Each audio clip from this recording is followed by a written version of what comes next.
Pessoal, muito bom dia, que a paz de Deus esteja com todos vocês. Hoje o nosso programa começando mais cedo, porque hoje é um dia muito especial. Hoje é dia da celebração do dia de São Sebastião. Pois é, São Sebastião, tenho certeza que em alguma paróquia próxima da tua casa, próxima aí da tua cidade, tem uma paróquia comemorando hoje o dia de São Sebastião. Então, para poder dar tempo de participar da Santa Missa, das festividades de São Sebastião, hoje o programa começa mais cedo para a gente refletir também e descobrir quem é esse santo que ele, na Igreja Católica, ele é celebrado por tantos e a Igreja tem tanto carinho por São Sebastião. Começamos o dia assim, pedindo que São Sebastião interceda ao Senhor por nós e que ele seja um exemplo na nossa vida de caminhada. Porque quem foi São Sebastião? Foi um guerreiro. Ele foi um comandante, um capitão do exército romano, e a maior característica de São Sebastião é a coragem. Que a coragem de São Sebastião possa me inspirar e te inspirar, querido e amado irmão e irmã que está chegando aqui acompanhando. Você que não conhece a história de São Sebastião. São Sebastião, ele nasceu na França, no século III, 200 e pouco, né? O ano em que ele nasceu. E ele nasceu na França e ele foi servir na Itália. E ele serviu no exército romano. E ele foi chegando a cargos muito altos, muito próximo do imperador, de confiança do imperador. Se tornou um general do exército romano. E aí o que acontece? Aquele período ali, né, no século III, os romanos eles perseguiam os cristãos. E São Sebastião foi ficando muito incomodado em ver aquilo. A sua fé era cristã. E aí ele não conseguiu esconder a fé dele, sabe?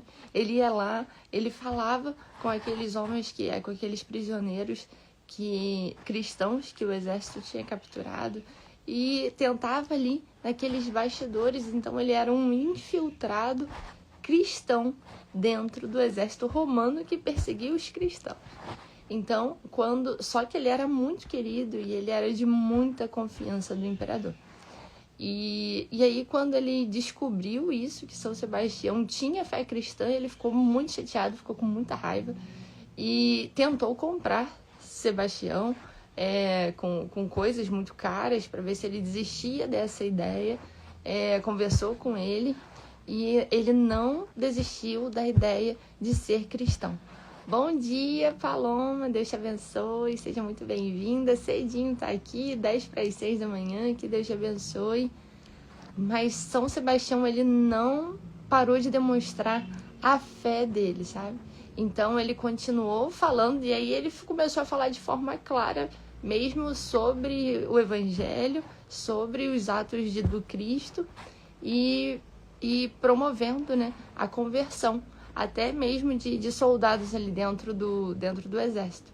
E aí o que acontece? O imperador ficou absurdamente revoltado e mandou ele ser morto, amarrado em uma estaca, foi amarrado, tirado suas vestes, e os seus próprios, que eram os próprios que trabalhavam com ele, que estavam antes sob o seu comando, foram os que foram para matá-lo a flechadas.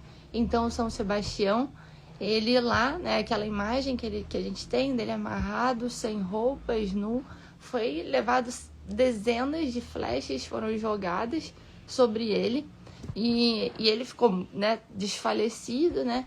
Mesmo, imagina só, para os soldados terem dado que ele estava morto, é porque o negócio foi absurdamente cruel. E aí os soldados achavam que ele tinha morrido mesmo, né? E bom dia, Ângela, compartilhando aqui a história de São Sebastião, a vida de São Sebastião. E aí, todas aquelas flechas, ele muito absurdamente machucado. O exército romano não era bobo. Imagina só, para aqueles homens, o exército romano com relatos assim, de absurdas atrocidades. Então, aqueles homens, para terem dado, eles que eram muito cruéis, terem dado tantas flechadas para acharem que o homem de verdade tinha morrido, é porque realmente foram muitas e muitas flechas, acabaram com ele, ou encheram o corpo dele de flechas, e ele ficou como morto. Eles foram embora. E aí passou um grupo de cristãos, e nisso uma senhora, Irene, ela passou depois de um tempo, e aí viu que ele estava vivo ainda. E aí desamarraram ele e levaram ele para a casa da Irene. A Irene cuidou dele e São Sebastião ficou bom. Esse é o primeiro milagre, ter sobrevivido às flechadas do exército romano, que tinham deixado como morto. Ele voltou e começou a pregar o cristianismo com muita força, até que ele foi levado de novo ao imperador. O imperador ficou mais furioso ainda quando o viu vivo e mandou os soldados acabarem com ele de uma vez por todas. E aí, sim, mataram, tiraram a vida de São Sebastião. E aí, para não ter risco de falarem que voltou, o que ele fez? Mataram ele e jogaram dentro do esgoto, da rede de esgoto de Roma. E aí, pronto, acabou. Acabou a história de Sebastião. Eles acharam que agora a gente deu um jeito nisso. Mas São Sebastião, emocionante. São Sebastião apareceu em sonho para Luciana e falou direitinho onde estava o corpo dele e pediu para ter um sepultamento decente para o corpo dele. Então, os cristãos descobriram onde estava o corpo dele, no lugar da rede de esgoto, e tiraram, sepultaram. E assim, São Sebastião foi aclamado pelo povo e rapidamente ele se tornou proclamado santo da igreja.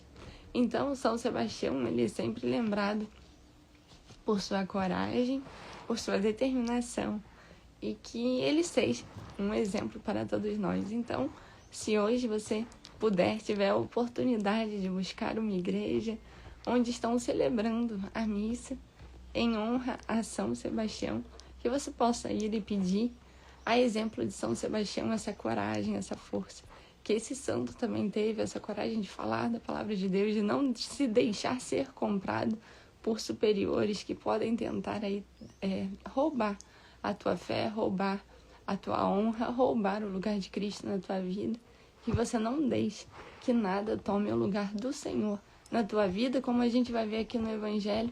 1/7 a gente precisa dar para o Senhor. 1/7 da nossa semana, que é no sábado. Hoje a gente comemora no domingo o dia do Senhor. Dos 7 dias da semana, a gente dá para o Senhor. Que nada roube esse lugar do Senhor na tua vida. E assim, vamos à leitura do Evangelho de hoje, que está em Marcos 2, do 23 ao 28. Espigas debulhadas em dia de sábado. Pelo sinal da Santa Cruz, livra-nos Deus nosso Senhor dos nossos inimigos, carnais e espirituais. Amém.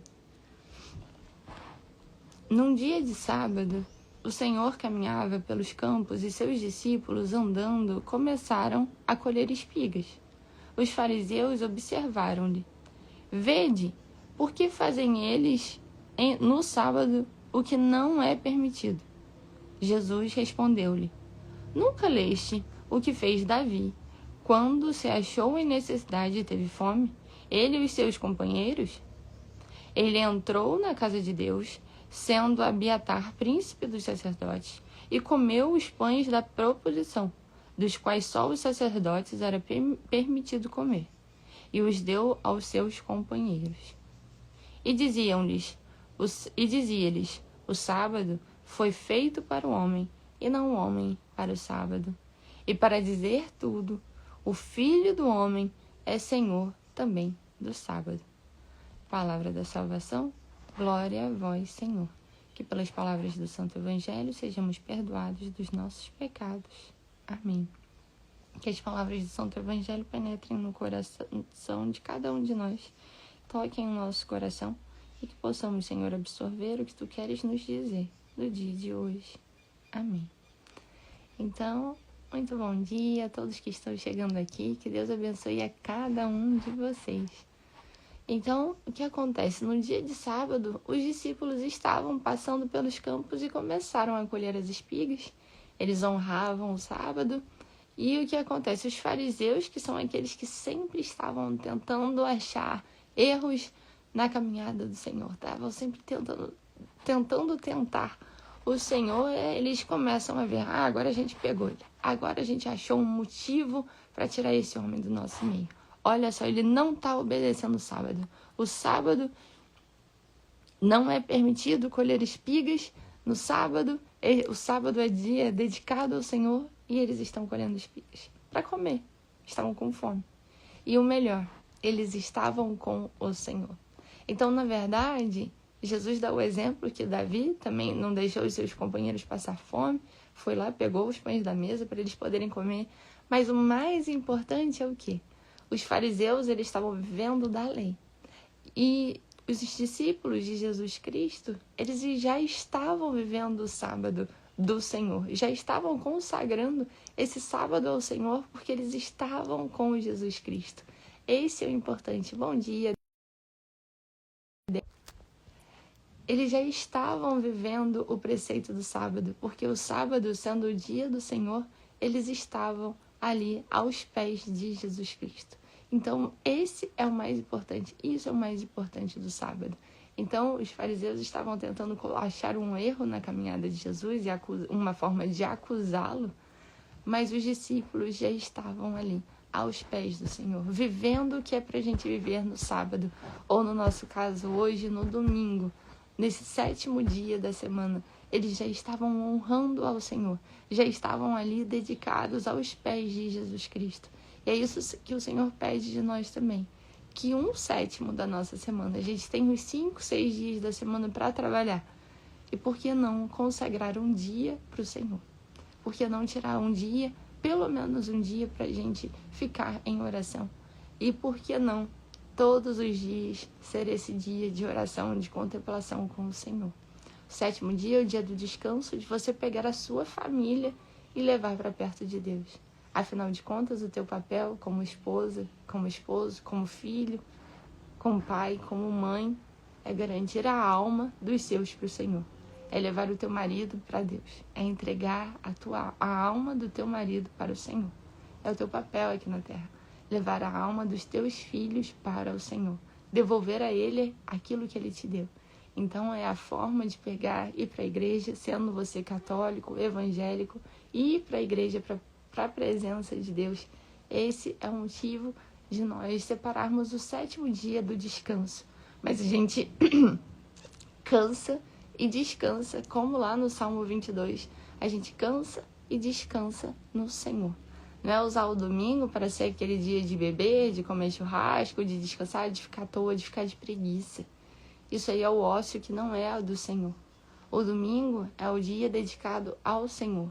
E só você e Ele, pedindo sabedoria a Ele, você vai saber como dedicar e aproveitar esse dia de forma produtiva para o Senhor. Senão a gente sabe que tem a síndrome da vinheta do Fantástico, que as pessoas já enlouquecem, já entram em depressão quando chega domingo à noite, porque no outro dia é segunda-feira e tem que trabalhar.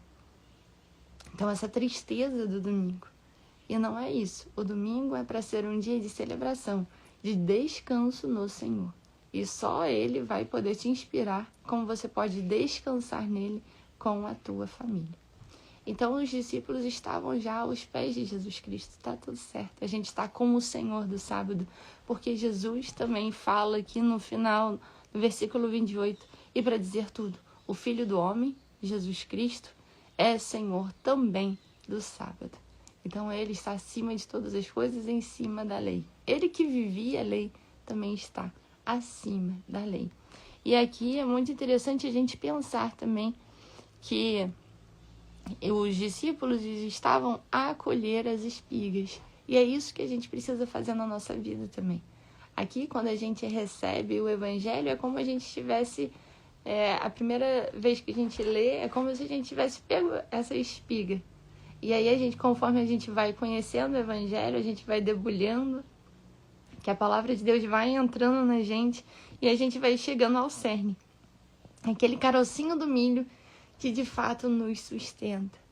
Então os discípulos também estão fazendo isso. Ao pegar as espigas, eles estão sendo sustentados no corpo e a alma deles está sendo sustentada por Jesus Cristo, por suas palavras.